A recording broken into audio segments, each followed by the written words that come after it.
Hi guys, we're here at week 8 of the program. It's good to be back with you, and today I wanted to spend some time to talk to you about the nature of insight. Now, we've referred to this on and off through the program, but I really wanted to take some time to kind of have a little look at it and see what it is and where it comes from. And by insight, what I mean by that in the definition I'm going to use in this video today is simply it's a new thought or which creates a new experience that we've never really had before. And insight comes from, if you remember last week's diagram, insight and common sense and fresh thought, which is what insight is fresh thought you've never had before. This, your snaggle board, is full of snaggly wiry board, is full of all of the thoughts you've ever had before, all the knowledge and experience that's kind of built up over the years. And some of this stuff is so useful and so practical. It allows us to learn how to drive a car, right? Or it learns how to use our mobile phones. But when we're looking for a fresh perspective on anxiety, because let's face it, everything you know about anxiety already sits in here. All the tools, the techniques, the strategies, how it works, how it doesn't, is all part of your intellectual understanding here. And the way through this is not for us to add more in here. I'm sure you're getting this by now, but the way through this is that we get fresh insights and thought which create a whole different experience of the world out there. So it just doesn't look so scary. And we either get those insights into things in our lives, so, oh, motorways just don't look scary anymore, or, oh, I forgot to take my mobile phone with me. Or we get insights into the nature of the principles themselves. So we go, oh, I didn't even realise there was a snaggly wire board there, but it's true. When I look, of course I see the difference between the space and the snaggly wire board, if that's an insight that you've had, right? But it might be, of course I realise that I have thought storms. That's what panic attacks are. Like, I realise that. And that's what we're looking for, is realization. Something becomes real for you. And it isn't that you work it out and you figure it out and suddenly it all makes sense. It's a realization, like, it's so natural. We're built for realization. We're built for insight. We're built for wisdom. It's the thing that, when you were a baby, it was the thing that helped you realize that this thing here was your hand and it was connected to you. And if you went like that, you felt something on your face, and then over time you realized that you could open it and close it, and then you realized you could reach for things, and then you realized you could put things in your mouth, and then you realized you could hold a pencil, and then you realized you could make a mark. Like, nobody teaches us that stuff. It's just a realization that the intelligence of the system is built into us, that we realize these things that are so helpful to us. And it's not like that was a great big blinding flash aha moment, like, oh my goodness, I can feed myself. It just is something that's so natural. It just changes the world around us through that insight, right? When you realize that you can reach for things and bring them to you, it changes your perspective on the world, because you start looking for things that you can reach, and you see things you can't and things that you can, and the world just starts to look different as a result of that realization. So that's what we're looking for here in this conversation, is that, you know, I was talking to you last week about what I hope my hope for you through this conversation is that your own insights start coming through. Not that you can hear the insights that I'm sharing with you that I've seen, but that you start to see things for yourself. And I'm starting to see that in some of the stories on your page, on the Facebook group, for example, where people just finding it, oh, I just found that I was able to talk to people about my anxiety where I've been covering it up all this time, or that I felt okay with being anxious for the first time, or that that I realized that I went out on the motorway and it wasn't a problem, right? Or I realized that my mind just feels calmer and quieter, and so I'm able to get on with my life a bit easier. You know, there are realizations, there's healthful thinking. It's like, oh, I realize the way I've been trying to handle my anxiety isn't particularly good for me. There's like they're so subtle, they're so elegant, they're so almost such not a big deal. It feels like we're not having insight. That's how effortless insight is we don't even really notice that we're having it.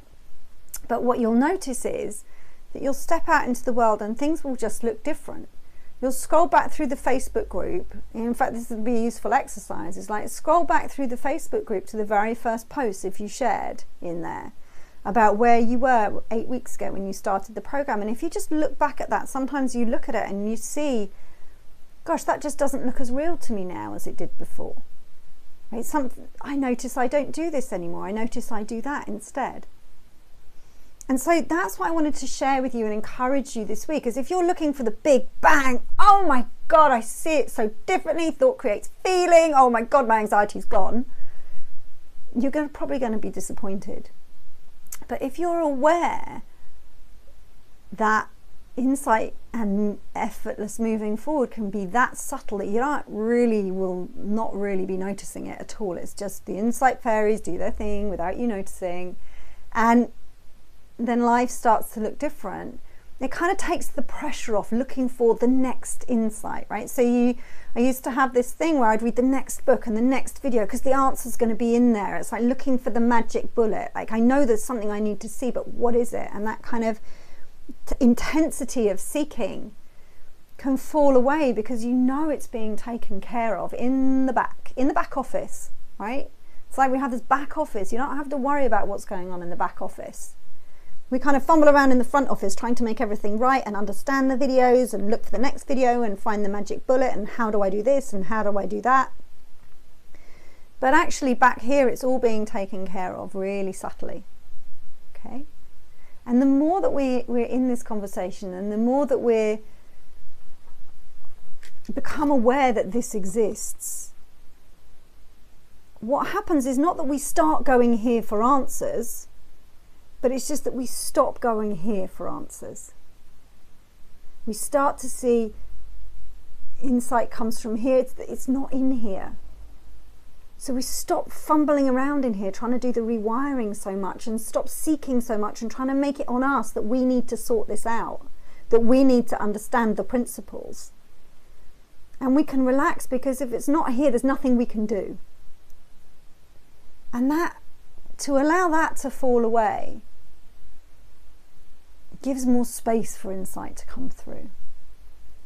Now, the other thing I wanted to talk about with insights is what I used to think and believe, that when I first started to understand the principles, is like I used to think that you guys had to get my insights and then your anxiety would go, right? So if you can see that, you'll be taken care of if you have a panic attack. If you can see that, future you can take care of it. If you can see that, you can have your anxiety and be fine with it. If you could see all of those things, then you would have the same journey through anxiety that I have.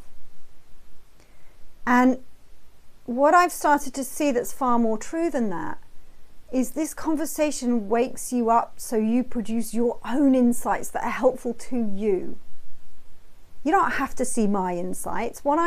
I share them with you because I think hearing anyone's insights is fascinating and can be really helpful, just because like you kind of bump up against something you thought was true and you realize it's not, and it kind of opens up loads of questions for you. But what I want for you is for you to realize that your insights will come through you, and they'll be completely different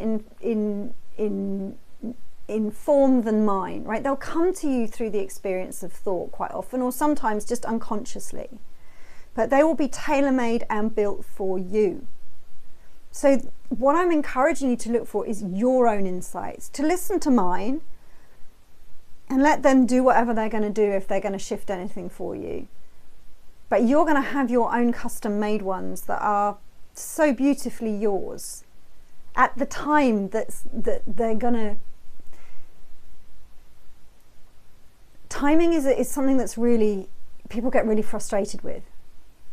So this is something else, I'm not going a little bit off on a tangent, but this can often be a frustration in this conversation. It's like, okay, I get it that there's insights, so where's mine? Like, I'm ready, like now please, like I'm in this program, it's week 8, come on, where's my big insights? And what I've really noticed is that insights come when they are truly needed. not when we think they are. I've been fooled by this so many times. It's like, I need to make a decision now, or I need a breakthrough on this now. I want to see something about this right now. And what's happened is that when the insight has revealed itself to me, it's always been the perfect time. Like, our wisdom is really 100% reliable. It's just not always on the time scale that we make up time scales in our little snaggle boards about how we believe things should work and the timing of them. And mind has a completely different plan for that.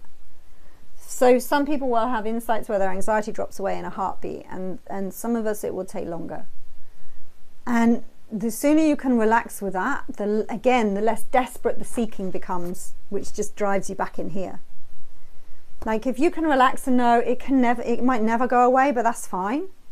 If you can relax and know it's going to happen on a timetable of which I have no knowing, you can relax. What insight always gives me is a feeling of relaxing, a feeling of, oh, it's not on me to work this out. It's really not on me. There is so much less to do than we think. It's being taken care of. And this week, to kind of give an example of what I'm talking to you about, having your own insights versus listening to somebody else's and trying to get and understand theirs, is I want to share with you Helen's story. This is something that I recorded as a podcast with a colleague of mine, John L. Mokadem, and I really hope you're going to enjoy it, that you'll get some insights as you listen that are your insights, and that Helen's story continues to give you hope as well. Again, I'd love to hear your feedback, your comments, your questions in the Facebook group, so that I can come back to those. Okay, cheers guys, take care, see you next week.